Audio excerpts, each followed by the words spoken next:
Okay बच्चों, तो कैलमेटिक्स में वन डायमेंशनल मोशन में ऑलमोस्ट जितने हमें टाइप्स के क्वेश्चन करने चाहिए for suicide intense examination almost हम लोग सारा कुछ कर चुके हैं। आज कुछ डिफरेंट टाइप ऑफ क्वेश्चन बताऊँ, कोई स्पेशल टॉपिक पर नहीं है। कुछ क्वेश्चंस हैं, कह सकते हो कि अलग अलग टाइप के क्वेश्चंस से पूछे जाते हैं, उनको हम लोग कर लेते हैं। और आज ये हमारा जो क्लास होगा वो वन डायमेंशन मोशन का, मोशन विद कांस्टेंट एक्सेशन का लास्ट क्लास होगा। अब इसके बाद लोग चलेंगे ग्राफ की तरफ और फिर चलेंगे टू डायमेंशन मोशन की तरफ, ठीक है। और इस तरीके से लोग कैलमेटिक्स को आगे लेके चलेंगे। तो चलो आज का हम लोग सेशन शुरू करते हैं, देखते हैं कि हम लोग और कौन कौन से क्वेश्चंस करने हैं, मिक्स क्वेश्चन कौन कौन से करने हैं और इनका क्या अप्रोच होना चाहिए, ठीक है। तो क्वेश्चन तुम्हें लिख रखा है, मैंने पहला क्वेश्चन करा है कि a body is dropped from a height, एक बॉडी किसी हाइट से ड्रॉप किया गया, अच्छी बात है। 1 second later another body is dropped from a point 20 metre below. मतलब क्या हुआ कि एक हाइट से किसी बॉडी को हमने ड्रॉप कर दिया। कर दो भाई, क्या दिक्कत है। इसके ड्रॉप करने के, मान लो जो बॉडी ड्रॉप किया वो मान लो बॉडी ए है। इसके ड्रॉप करने के 1 सेकेंड बाद कह रहा है, 1 सेकेंड बाद एक दूसरे बॉडी बी को भी ड्रॉप किया गया है। लेकिन ये जो बॉडी बी ड्रॉप किया गया है, कह रहा 20 मीटर बिलो, ये जो दूसरा बॉडी है वो पहले बॉडी से 20 मीटर नीचे से ड्रॉप किया गया है और 1 सेकेंड बाद ड्रॉप किया गया है, ठीक है।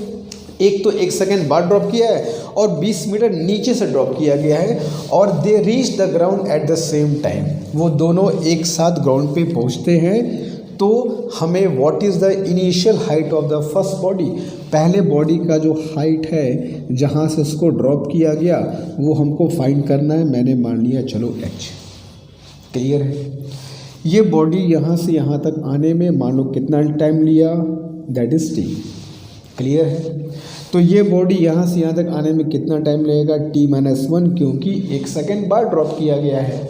अगर यहाँ से यहाँ तक आने में 5 सेकेंड लिया तो वो तो 4 सेकंड में ही आ जाएगा, क्योंकि 1 सेकंड बाद ड्रॉप किया गया है। तो जितना ये वक्त लेगा ये उससे 1 सेकंड कम लेगा और हाइट भी कम चलेगा ना, हाइट भी कम चलेगा। और कितना चलेगा भैया, 20 मीटर कम चलेगा पहले बॉडी से। तो दूसरे बॉडी का हाइट कितना जो कवर करेगा डिस्टेंस वो कितना होगा, h-20। देखो, दो बॉडी के जब भी क्वेश्चन आते हैं काइनेमेटिक्स में वन डायमेंशन मोशन के, एक बॉडी को ड्रॉप किया तो ये हुआ, फिर दूसरे बॉडी को ड्रॉप किया गया, यहाँ से ड्रॉप किया गया, इतने समय बाद ड्रॉप किया गया, ऐसे क्वेश्चन जब भी आते हैं दो बॉडी के, हमें 2 इक्वेशन फॉर्म करना होता है। 2 इक्वेशन फॉर्म करो, आराम से जो भी क्वेश्चन होगा तुम्हारा सॉल्व हो जाएगा। बस यही तरीका तुमको अप्लाई करना हो, कोई बहुत खास क्वेश्चन नहीं आएगा CU सेट के एग्ज़ाम में, ठीक है। चलो, तो अगर बात करूँ फॉर ऑफ कोर्स बॉडी ए, अगर बॉडी ए के लिए बात करूँ मैं तो क्या हो जाएगा, h is equal to ut plus half GT²। Drop किया गया तो u कितना हो जाएगा, 0, हाफ GT², इक्वेशन नंबर 1, ठीक है। चलो नेक्स्ट मैं बात करता हूँ फॉर बॉडी बी। तो बॉडी बी की बात करोगे, बॉडी बी कितना डिस्टेंस कवर कर रहा है सर, h-20 कवर कर रहा है। ड्रॉप उसको किया गया वो भी 0 हो जाएगा, हाफ जी, टी के बदले क्या होगा सर, t-1 का whole square, equation number 2। 1 second कम लिया। अब इन दोनों को सॉल्व करके हमें ये h फाइंड करना है कि पहले बॉडी का हाइट कितना था जहाँ से उसको ड्रॉप किया गया। टाइम फाइंड कर ले, पहले t फाइंड कर लोगे, t यहाँ पुट कर दोगे, पहले बॉडी का हाइट निकल आएगा। तो h की वैल्यू हम लोग अभी इक्वेशन 2 में पुट कर देते हैं फ्रॉम इक्वेशन 1। तो क्या मिलेगा तुमको बेटा, 1/2 GT² -20 is equal to 1/2G, that is t-1 का होल स्क्वायर, ठीक है। तो कितना हो जाएगा, half GT² -20 is equal to half G as it is, a - b का whole square, a² plus b², that is -2ab। तो half GT² -20 half G, bracket open कर दो, half GT² plus G/2 minus GT is there, ठीक है। तो half GT² cancelled out, you got -20। अगर मैं G10 ले लूँ तो 10/2 कितना हो गया, 5 and minus 10t as it is. तो 10t इज इक्वल टू कितना हो गया बच्चों, 25t कितना आ गया सर, 2.5 सेकेंड आ गया। तो पहला बॉडी 2.5 सेकेंड लिया, तो पहले बॉडी का हाइट कितना होगा, यहाँ वैल्यू पुट कर दो, ठीक है। Therefore initial height of the first body, जो हमसे पूछा गया था कि भैया पहले बॉडी की इनिशियल हाइट क्या होगी, तो कैसे निकालोगे, h is equal to half g t square formula था। हाफ जी कितना हो जाएगा 1/2 जी, अगर मैं 10 ले लूँ, और t कितना है बच्चों 2.5 का स्क्वायर कितना हो जाएगा 6.25, तो इसको सॉल्व कर लोगे तो 31.25 आ जाएगा, ठीक है। तो पहले बॉडी का जो इनिशियल हाइट था जहाँ से उस बॉडी को ड्रॉप किया हमने, वो कितना था बेटा 31.25। तो इस तरीके से हम लोग क्वेश्चन करेंगे। अगर कभी दो बॉडी की बात करें तो जो कहा है बस उसके हिसाब से क्वेश्चन फॉर्म कर दो, एच और टी के बीच जो भी पूछा जाएगा बस वहीं से हमारा काम हो जाएगा, ठीक है। बट एक क्वेश्चन से काम नहीं बनेगा, जल्दी करो, अभी कुछ क्वेश्चंस और करेंगे क्विक। तो जल्दी क्वेश्चन नंबर सेकंड की तरफ। क्वेश्चन नंबर सेकंड कह रहा है कि 2 balls are dropped from different height. 2 ball हैं जिनको 2 डिफरेंट हाइट से ड्रॉप किया गया है। चलो डायग्राम ड्रॉ कर लिया जाए। तो 2 बॉल्स हैं, दोनों को डिफरेंट हाइट से ड्रॉप किया गया। हाइट क्या है नहीं पता, ये पहले बॉडी का हाइट, दूसरे बॉडी का height. Second ball is dropped 2 second after the first ball. ये मान लो फर्स्ट बॉल है, फर्स्ट बॉल को ड्रॉप किया गया, उसके 2 सेकेंड बाद सेकेंड बॉल को ड्रॉप किया गया। ये बॉल नंबर 2 सेकेंड बाद ड्रॉप किया, इस बात को ध्यान रखना। If both balls reach the ground at the same time, दोनों बॉल एक साथ ग्राउंड पर पहुंचे, वो भी कब पहुंचे 5 second after the first ball, पहले बॉल को ड्रॉप करने के 5 सेकेंड बाद एक साथ। यानी कि जब ये 5 सेकेंड गिरा होगा तब तो ये 3 सेकेंड ही गिरा होगा, क्योंकि इसको 2 सेकेंड बाद ड्रॉप किया गया है। यानी कि पहले बॉल ने 5 सेकेंड का समय लिया और दूसरे बॉल ने 3 सेकेंड का समय लिया ग्राउंड तक आने में। क्लियर है? तो पूछा है दोनों की जो इनिशियल हाइट्स है भैया उनका डिफरेंस क्या है, इनके डिफरेंस ऑफ हाइट्स कितने। तो हम पता कर ले, हमें बॉडी के पूरा गिरने का टाइम पता है 5 सेकेंड, हम पता कर लें 5 सेकेंड में कितना डिस्टेंस कवर किया, हम पता कर लें 3 सेकेंड में कितना डिस्टेंस कर गया। दोनों का जो डिफरेंस होगा वही हमारा डिफरेंस ऑफ हाइट्स होगा। क्लियर है? तो इफ आई से फॉर द फर्स्ट बॉडी के लिए if I say h is equal to u t plus half g t square, call it H1, drop किया गया तो u कितना हो जाएगा 0 प्लस 1/2 जी इज 10 एंड 5 का स्क्वायर कितना हो जाएगा बच्चों 25। तो you will get H1 is equal to 125 metre है भाई। पहले बॉल को 125 मीटर से ड्रॉप किया गया। नाउ फॉर सेकेंड बॉडी, ये सेकेंड बॉल के लिए again H is equal to u t plus half g t square लगा दो। H2 is equal to drop किया गया, U इज इक्वल टू 0 हो जाएगा, प्लस 1/2 जी हो गया 10, 3 सेकेंड लिया क्योंकि 2 सेकेंड बाद ड्रॉप किया गया था, तो क्या हो गया 9। तो you got how much 45 metre है भैया, 45 मीटर से ड्रॉप किया गया। देयरफॉर हमसे पूछा गया था डिफरेंस ऑफ इनिशियल हाइट कितना था, वो छोड़ा गया 125 से, वो ड्रॉप किया 45 से, तो difference of height comes out to be 80 metre is your answer. 80 metre के डिफरेंस से दोनों को ड्रॉप किया गया। जब ड्रॉप किया गया तो उनके हाइट्स में 80 मीटर का डिफरेंस था। ठीक है, सिंपल सा क्वेश्चन था। हमने कहा जब भी दो बॉडी की बात आएगी तो दोनों के लिए अलग अलग इक्वेशन फॉर्म करो, अपने आप तुमको रास्ता मिल जाएगा। ठीक है, तो जल्दी कर लो, करेंगे चलिए क्वेश्चन नंबर 3 की तरफ। तो चलते बच्चों क्वेश्चन नंबर 3 की तरफ। क्वेश्चन नंबर 3 कह रहा है कि अब हमें आज जो क्वेश्चन करा रहा हूँ जनरली वो 2 बॉडी के टाइप का क्वेश्चन करा रहा हूँ। ठीक है, a body is drop from a height of 100 metre. एक बॉडी को एक 100 मीटर की हाइट से ड्रॉप किया गया। तो मैं क्या करता हूँ, 100 मीटर हाइट चलो मैं ले लेता हूँ और एक बॉडी को चलो बच्चों 100 मीटर हाइट से ड्रॉप कर दिया। Let us call this body as A, और हाइट कितना है, हाइट इज़ 100 मीटर और ये ठहरा हमारा बच्चों ग्राउंड। ठीक है, At the same time, another body is thrown vertically upward with 40 metre पर सेकेंड। उसी वक्त एक दूसरे बॉडी को ऊपर की तरफ फेंका जाता है। मान लो दूसरा बॉडी है बी, इसको ऊपर की तरफ फेंकना है विथ 40 मीटर पर second along the same line. Same line का मतलब ये हो गया कि जिस लाइन पर ए गिरेगा उस लाइन पर बी को ऊपर भेजो, तभी तो आपस में उनका कोलिजन होगा, टकराएंगे आपस में। At the same time, at what time and at what height from the ground they collide? वो कहाँ पर एक दूसरे के साथ कोलाइड करेंगे, कितने समय बाद करेंगे और ग्राउंड से कितने हाइट पर करेंगे, ये हमको पता करना है। At what time and at what height, कितने समय बाद और कहाँ पर they will collide। अगेन वही कहूँगा, दो बॉडी है, दो इक्वेशन फॉर्म करो।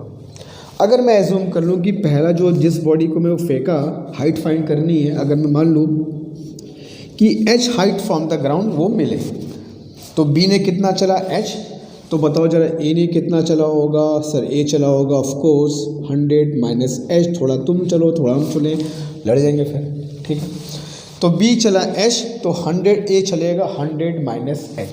अप्लाई करें फिर, तो फॉर a के लिए h is equal to u t plus half g t square से अप्लाई कर दो।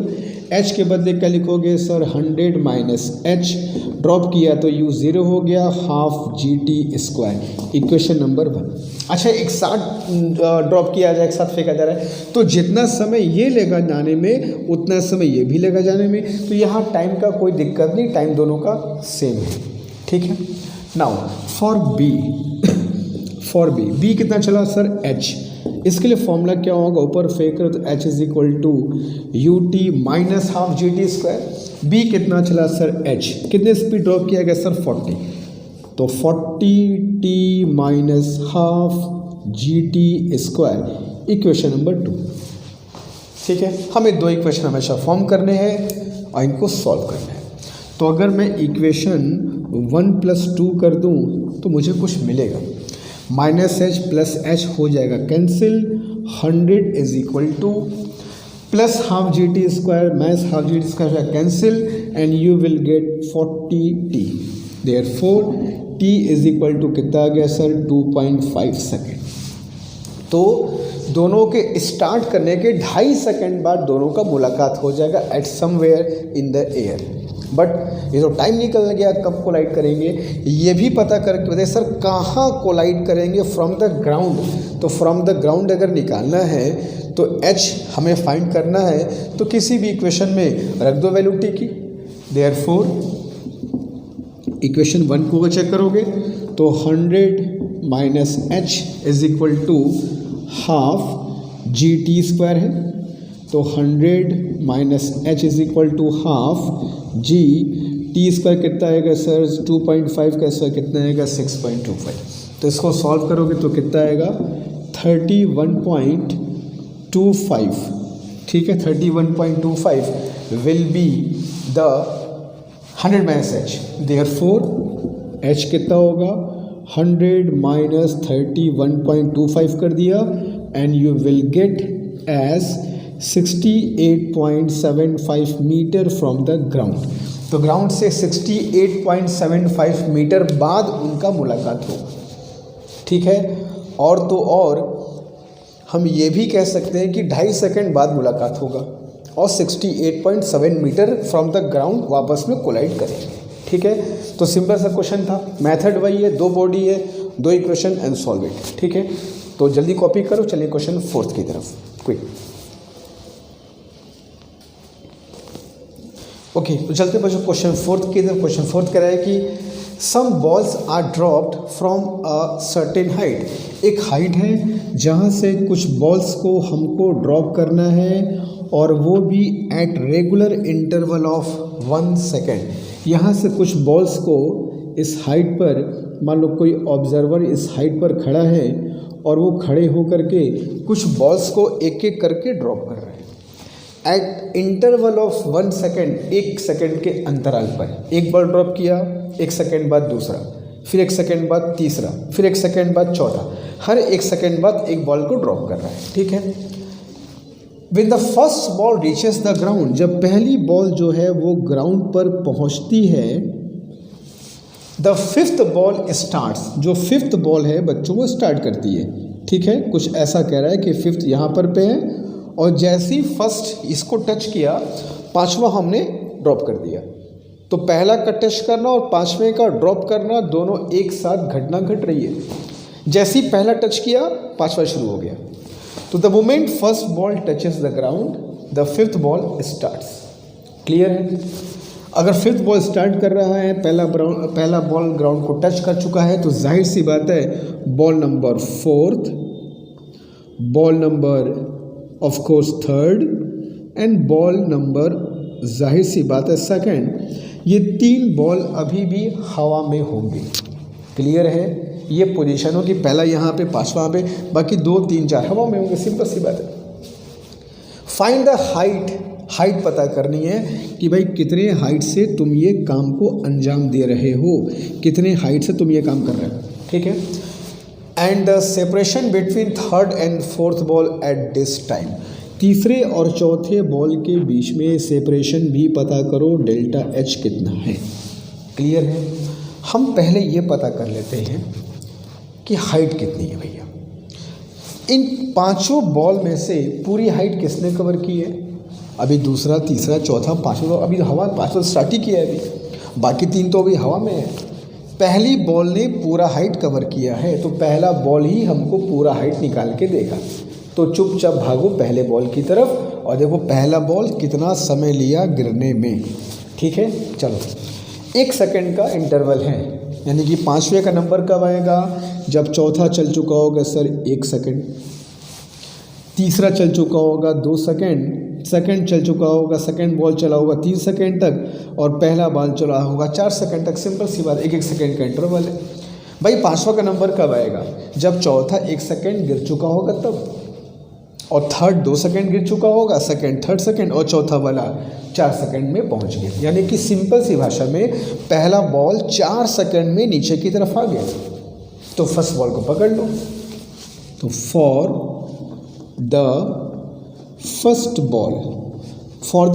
बॉल अगर मैं फॉर्मूला लगा दूँ H = UT + ½ GT स्क्वायर, कि देखा जाए कितना ये हाइट कवर किया, तो ड्रॉप किया गया तो U कितना हो गया 0 + 1/2 G is 10, 4 का स्क्वायर कितना हो गया 16, 4 सेकंड लिए। तो H कितना आ गया तुम्हारा 80 मीटर की हाइट है, 80 मीटर की हाइट है जहाँ से बॉडी को ड्रॉप कर। सिंपल सा क्वेश्चन, ऐसे क्वेश्चन में देखना होगा भाई पूरा हाइट कौन कवर कर रहा है। तो जो चौथा बॉल था पूरा हाइट कवर किया, तो जो पूरा हाइट कवर किया वो तुमको पूरा हाइट निकाल के देगा। फिर कह रहा है कि find the separation between third and fourth ball at this time, तीसरे और चौथे बॉल के बीच का डिस्टेंस बताओ कितना होगा। तो अगर मैं ये पता कर लूँ कि तीसरे बॉल ने कितना डिस्टेंस कवर किया, फिर पता कर लूँ चौथे बॉल ने कितना डिस्टेंस कवर किया, फिर दोनों का मैं डिस्टेंस निकाल लूँ। तो मैं बात करता हूँ फॉर फोर्थ बॉल। अब फोर्थ बॉल की अगर बात करोगे तो फोर्थ बॉल कितना सेकंड तक? सर 1 सेकंड तक चला है। 1 सेकंड में फोर्थ का डिस्टेंस पता कर लो। H1 = UT + ½ GT स्क्वायर लगा दो, तो U कितना हो गया 0 + 1/2, G कितना हो गया 10, 1 का स्क्वायर 1, तो कितना आ गया 5 मीटर। क्लियर है? अब मैं ये पता कर लूँ कि भाई थर्ड बॉल कितना डिस्टेंस कवर किया, तो थर्ड बॉल चला कितने सेकंड तक है? सर थर्ड बॉल तो 2 सेकंड तक चला है, तो थर्ड बॉल के लिए H2 = UT + ½ G, 2 का स्क्वायर 4, तो कितना आएगा सर 20 मीटर आ जाएगा। देयरफॉर उनके बीच का जो सेपरेशन होगा, separation will be 20 - 5, that is 15 metre का सेपरेशन होगा between ball number third and ball number fourth. Clear है? सिंपल सा क्वेश्चन है, आसान क्वेश्चन है, कर सकते हो। तो जल्दी कॉपी करो। चलिए क्वेश्चन नंबर 5 की तरफ। कोई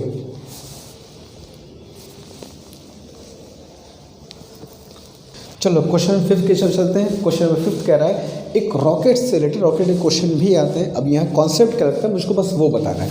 एक क्वेश्चन लेकर बस कॉन्सेप्ट तुमको समझाना है कि इस क्वेश्चन को करते कैसे। A rocket starts from the ground. एक रॉकेट है जो ग्राउंड से स्टार्ट करता है विथ रेस्ट। अच्छी बात, कोई दिक्कत नहीं, करने दो। तो एक रॉकेट है, ये ऊपर की तरफ स्टार्ट करता है, ठीक है, विथ रेस्ट, मगर कांस्टेंट एक्सेलेरेशन कितना दिया है इसका, 10 मीटर पर सेकेंड स्क्वायर का constant acceleration, start with rest. अच्छा, क्या रॉकेट पर जी काम नहीं, ग्रेविटी काम नहीं करेगा सर? रॉकेट ऊपर की तरफ जा रहा है, एक्सेलेरेशन, क्या इस पर ग्रेविटी काम नहीं करेगी? सुनो, ग्रेविटी हर पे काम करता है, चाहे रॉकेट हो, चाहे मैं हूँ, चाहे तो सब पे काम करेगा। एक्चुअली हुआ क्या होगा कि रॉकेट का जो नेट एक्सेलेरेशन था भैया, वो रहा होगा एक्चुअली में 20 मीटर पर सेकेंड स्क्वायर, और ग्रेविटी नीचे कितना लगता है सर, 10 मीटर पर second square, g is equal to. तो रॉकेट का जो एक्चुअल वैल्यू रहा होगा एक्सेलेरेशन 20 मीटर पर सेकेंड स्क्वायर रहा होगा। उस 20 मीटर पर सेकेंड स्क्वायर में से ग्रेविटी ने जो 10 था वो 10 खा गया, तो 10 खा गया, तो नेट वैल्यू अभी भी रॉकेट के पास क्या बचेगी, 10। अब यानी कि इस पर वो ग्रेविटी अप्लाई नहीं करना है, ग्रेविटी को यूज़ करने के बाद ये वैल्यू गिवन है, इस बात को ध्यान रखना। क्लियर है? ये रॉकेट का एक बेहतरीन कॉन्सेप्ट है। अब कुछ लोग सर रॉकेट पे ग्रेविटी काम, भैया ग्रेविटी काम कर रही है, काम वाम करा लिया, सब कुछ हो गया, उसके बावजूद इसके पास 10 बच गया। तो रॉकेट का जो नेट वैल्यू 10 है, इसका मतलब उसका जो अपना रहा होगा 20 मीटर पर सेकेंड स्क्वायर रहा होगा, ग्रेविटी 10 नीचे लगा, फिर भी इसके पास 10 जो नेट वैल्यू है आफ्टर बैलेंसिंग द ग्रेविटी, वो तुमको दिया है 10। तो जब तुम ग्रेविटी को ऑलरेडी बैलेंस कर चुके हो, अब यहाँ पर ग्रेविटी को यूज़ नहीं करना है। क्लियर है? फाइन। अभी ऊपर गया, 20 सेकेंड बाद इनका फ्यूल खत्म हो गया, ईंधन समाप्त। 20 सेकेंड बाद, मान लो 20 सेकेंड में रॉकेट यहाँ पर पहुँच गया, and it took 20 second to reach here. अब 20 सेकेंड बाद इनका फ्यूल ख़त्म, इनके अंदर जो फोर्स लग रहा था वो भी ख़त्म, अब फिर ग्रेविटी इनको खींचेगा। तो जब तक फ्यूल है तब तक ये एक्सेलेरेशन रहेगा, जैसे ही फ्यूल ख़त्म, फोर्स लगना बंद, ये एक्सेलेरेशन ख़त्म, और ग्रेविटी जो अब तक नहीं ले रहे थे अब फिर लेना शुरू कर दो। तो जैसे ही फ्यूल ख़त्म हो जाएगा, ग्रेविटी फिर इफेक्टिव हो जाएगी, इस बात को ध्यान रखना। तो 20 सेकेंड बाद जब फ्यूल ख़त्म हो गया है, तब इसका मोशन ग्रेविटी के अंडर हो जाएगा, जैसा हम लोग अब तक पढ़ चुके हैं। क्लियर है?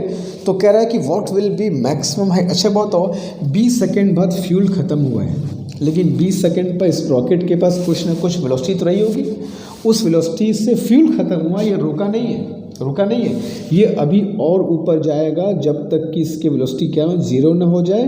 फिर वो रॉकेट क्या होगा बच्चों, नीचे की तरफ गिरेगा। ठीक है? तो यहाँ पर फ्यूल ख़त्म होने का मतलब यहाँ पर रुकेगा नहीं भैया, फ्यूल ख़त्म हो, तुम साइकिल चला रहे हो, एनर्जी तुम्हारी ख़त्म हो गई, तुमने पैडल मारना बंद कर दिया। जब तुम पैडल मारना बंद करते हो, क्या साइकिल वहीं पर रुक जाती है? तुमने पैडल मारना बंद कर दिया है, लेकिन जो पहले मारते हुए आए हो, जो पहले से वेलोसिटी मिली है, उससे और आगे जाएगा कि नहीं? तो पैडल मारना बंद करने के बाद भी साइकिल कुछ आगे जाती है कि नहीं जाती है? ठीक वैसे ही यहाँ फ्यूल ख़त्म हुआ है, रॉकेट रुका नहीं है, अभी और ऊपर जाएगा जब तक ग्रेविटी उसकी वेलोसिटी को 0 ना कर दे। क्लियर है? तो पूछा what is the maximum height of the rocket, जितना अचीव करेगा। तो पहले हम ये पता कर लें कि 20 सेकेंड में कितना जाएगा, फिर ये पता कर लें कि 20 सेकेंड के बाद जब फ्यूल ख़त्म हो गया तो फिर वो और कितना गया, ऐड कर दिया जाएगा। ठीक है? तो इफ आई से for 20 second, for first 20 seconds, पहले 20 सेकेंड के लिए, तो पहले 20 सेकेंड के लिए H is equal to u t plus half AT²। हाँ, AT ही रहेगा, ये 10 ग्रेविटी को बैलेंस कर लिया मैंने। ठीक है? तो U हो गया 0 starting with rest, half A कितना है 10T², 20 सेकेंड की बात हो रही है, 400। तो कितना हो जाएगा ये, 200 × 10 किया, 2000 मीटर। तो 2000 मीटर इज़ द हाइट। यहाँ पर फ्यूल ख़त्म हुआ है, ईंधन ख़त्म, मगर रॉकेट यहाँ पर रुकेगा नहीं, अभी और ऊपर जाएगा। तो ये पता कर लिया जाए कि अब कितना और। अच्छा एक बात बताओ, 10 का एक्सेलेरेशन है, इसका मतलब कि हर 1 सेकेंड में वेलोसिटी 10 बढ़ेगी। तो 20 सेकेंड में कितना बढ़ जाएगा? 200। ये सब बता चुका हूँ पहले डायरेक्ट, ये इसीलिए आज ही किस हम लोग बताया था कि डायरेक्ट कब करेंगे बिना फॉर्मूले के। तो मैं ये कहूँ एट 20 सेकेंड जब फ्यूल ख़त्म हुआ तो वेलोसिटी ऑफ रॉकेट कितना था सर? दैट इज सर यहाँ पे ख़त्म हुआ, ठीक है। अब यहाँ पे ख़त्म होने का मतलब कि यहाँ से यहाँ जाने में कितना लगा? 20 सेकेंड, और हर 1 सेकेंड में वेलोसिटी 10 बढ़ जाएगी, 10, 20, 30 ऐसे बढ़ेगा। तो 20 सेकेंड तक 10 बढ़ते बढ़ते सर 20 सेकेंड बाद ये 200 मीटर पर सेकेंड, मतलब जब रॉकेट की फ्यूल ख़त्म हुई तो रॉकेट इतने हाइट पर था, इतनी उसकी वेलोसिटी थी। अब इस वेलोसिटी से क्या वो रुकेगा? अभी तो और ऊपर जाएगा सर, जब तक ये 200 यहाँ पर ज़ीरो ना हो जाए। तो ज़रा मैं ये h डैश फाइंड कर लूँ कि ये कितना अभी और ऊपर जाएगा। हाँ, अब इसको जीरो कौन कर रहा है? फ्यूल तो ख़त्म, ईंधन तो समाप्त, तो यहाँ पर फ्यूल ख़त्म तो ग्रेविटी आ जाएगा। फिर अब ग्रेविटी इनको पकड़ेगा और पकड़ करके यहाँ पर लाके जीरो कर देगा। तो जैसे ही फ्यूल ख़त्म समझना अब ग्रेविटी का रूल शुरू। तो फिर लगाऊंगा फॉर्मूला में v² is equal to u² minus 2gh। Minus क्यों? क्योंकि d एक्सेशन है, अब ग्रेविटी भी आ गई है। तो इस पॉइंट पर वेलोसिटी क्या हो गई? 0। यहाँ पर कितनी वेलोसिटी पहुँच चुकी थी सर? 200 का स्क्वायर कितना हो जाएगा? 40,000 आई गेस, ठीक है। And minus 20h, h dash कर लो। तो h डैश कितना आएगा? 40,000 डिवाइडेड बाई 20, कैंसिल्ड आउट, तो you will gate how much? Again 2000 मोर। तो 2000 और ऊपर चला जाएगा। 2000 पे फ्यूल ख़त्म हुआ, 2000 पे फ्यूल ख़त्म हुआ तो 2000 मीटर पर फ्यूल तो ख़त्म हो गया, मगर रुकते रुकते 2000 मीटर और गया। यानी कि जो रॉकेट की मैक्सिमम हाइट थी जो उसने अचीव किया वो था 2000, जहाँ पर फ्यूल ख़त्म हुआ प्लस 2000 और चला गया, तो रॉकेट की जो मैक्सिमम हाइट थी कितनी थी sir? 4000 metre is the maximum height that the rocket will achieve. ठीक है, जल्दी कर लो, आगे चलेंगे। एक क्वेश्चन और। ओके, एक क्वेश्चन रॉकेट और कर लेते हैं। कह रहे कि a rocket starts with rest. एक रॉकेट है जो ग्राउंड से स्टार्ट करता है बच्चों with rest. A rocket starts with rest, अच्छी बात है, स्टार्ट कर दो रेस्ट से। स्टार्ट्स विथ रेस्ट और ऊपर जाता है कितने एक्सेलेरेशन से? 15 मीटर पर सेकेंड स्क्वायर का एक्सेलरेशन है। तो मैं कहूँ 15 क्यों? इसका 25 रहा होगा एक्सेलरेशन, उस 25 में से ग्रेविटी ने 10 मीटर पर सेकेंड स्क्वायर खा लिया, तो ग्रेविटी ने 10 खा लिया, फिर भी रॉकेट के पास 15 बचेगा। तो ये एक्चुअल कॉन्सेप्ट होता है, ठीक है, फाइन। तो जब तक फ्यूल रहेगा तब तक इसका कांस्टेंट वैल्यू रहेगा 15, तब तक ग्रेविटी नहीं आएगी। जैसे ही फ्यूल ख़त्म ग्रेविटी एंटर। और कब ख़त्म हो रहा है भैया? After starts 10 second after the starts fuel is finished. जब ये 10 सेकेंड तक ऊपर उड़ गया इसका ईंधन समाप्त, बट वेलोसिटी होगी, उस वेलोसिटी से आगे जाएगा, मोमेंटम से आगे जाएगा जब तक वो रेस्ट में ना आ जाए। तो यहाँ से यहाँ तक मैक्सिमम हाइट अचीव करने में कितना वक्त वो और लेगा, ये हमको पता करना है। ये बताओ, 15 मीटर पर सेकेंड स्क्वायर का मतलब ये हुआ कि हर 1 सेकेंड में 15 बढ़ जाएगी वेलोसिटी, 15, 30, 45 ऐसे बढ़ेगी। तो 10 सेकेंड बाद जब फ्यूल ख़त्म हुआ होगा तो क्या सीधा हिसाब बैठा हूँ तो मैं कह सकता हूँ कि 150 मीटर पर सेकेंड वेलोसिटी रही होगी जब फ्यूल ख़त्म हुआ। अब ग्रेविटी आ जाएगी, अब ग्रेविटी इसको कम करेगी, कितने से कम करेगी? 10-10 करके कम करेगी। अब 150 को 10-10 करके कम करो, यानी कि यहाँ से यहाँ तक जीरो होने में सर 15 सेकेंड लग जाएंगे। कोई कैलकुलेशन नहीं कर रहा हूँ, डायरेक्ट कर रहा हूँ, ऐसे ही तुमको करना है, ऐसे ही तुमको सिखाया हूँ मैं कि सर यहाँ से यहाँ तक 15 के हिसाब से बड़ा 150 पहुँच गया। अब 150 की वैल्यू को 10-10 से कम करूँगा तो 15 सेकेंड और लगेंगे जीरो होने में। तो मैक्सिमम हाइट रीच करने में जो टोटल टाइम लेगा total time to get maximum height, क्या लिखोगे? उसमें से कहोगे सर 10 सेकेंड तो जब तक फ्यूल था तब तक चला, और 15 सेकेंड फ्यूल ख़त्म होने के बाद और ऊपर गया, तो 10 + 15 सेकेंड अगर मैं कहूँ तो 25 सेकेंड ये लेगा मैक्सिमम हाइट तक पहुँचने में। और अगर यहाँ से पूछे तो फ्यूल ख़त्म होने के बाद 15 सेकेंड और ग्राउंड से पूछा तो 25 सेकेंड। तो फ्यूल ख़त्म होने के 15 सेकेंड बाद ये हाइट मैक्सिमम हो जाएगी उसकी, या यूँ कहूँ ग्राउंड से 10 + 15 25 सेकेंड बाद। ठीक है, तो ये क्वेश्चन नंबर 6 था। जल्दी करो फिर आगे चलेंगे। तो चलो बच्चों, आज मैं स्टॉप करता हूँ। मुश्किल से काइनेमेटिक्स में जितना हम लोग पढ़ लिए 1 डायमेंशन में, ये मोर देन सफिशिएंट है। जितने अलग अलग टाइप के क्वेश्चन आ सकते थे, motion the gravity, motion with constant acceleration, सब तुमको मैंने करा दिया है। अब हमको इस पे क्वेश्चन प्रैक्टिस करने हैं। हम लोग क्वेश्चन प्रैक्टिस कर रहे हैं, जो ग्रुप हम लोगों ने फॉर्म किया वहाँ क्वेश्चन प्रैक्टिस कर रहे हैं। मैं PDF बना करके शेयर कर दूंगा। जो लोग ग्रुप से नहीं जुड़े वो ग्रुप से जल्दी जुड़ जाए, मैं PDF वहीं पर शेयर करूंगा। उस PDF से हम लोग प्रैक्टिस करेंगे और फिर एग्ज़ाम आने तक अपने आप को वेल प्रिपेयर कर लेंगे। कोई दिक्कत है, कोई समस्या है, वो जो कमेंट बॉक्स में बताओ, हम लोग उसको सॉर्ट आउट करेंगे। और नेक्स्ट क्लास से मैं तुमको पढ़ाऊँगा ग्राफ, ठीक है। और ग्राफ पढ़ाने के बाद कुछ छोटे छोटे क्वेश्चंस करेंगे, जैसे एग्जाम में आते हैं। इसी तरह आगे बढ़ते चलेंगे, ठीक है। केमिस्ट्री में सोच हम लोग पढ़ रहे हैं, कंसंट्रेशन टर्म्स हम लोग क्वेश्चंस कर रहे हैं, ऐसे ही आगे चलते चलेंगे। कोई दिक्कत, कोई समस्या मुझको बताओ और अपनी प्रिपरेशन को एकदम पुख्ता रखो, बढ़िया रखो। मिलते हैं नेक्स्ट क्लास में। Thank you so much.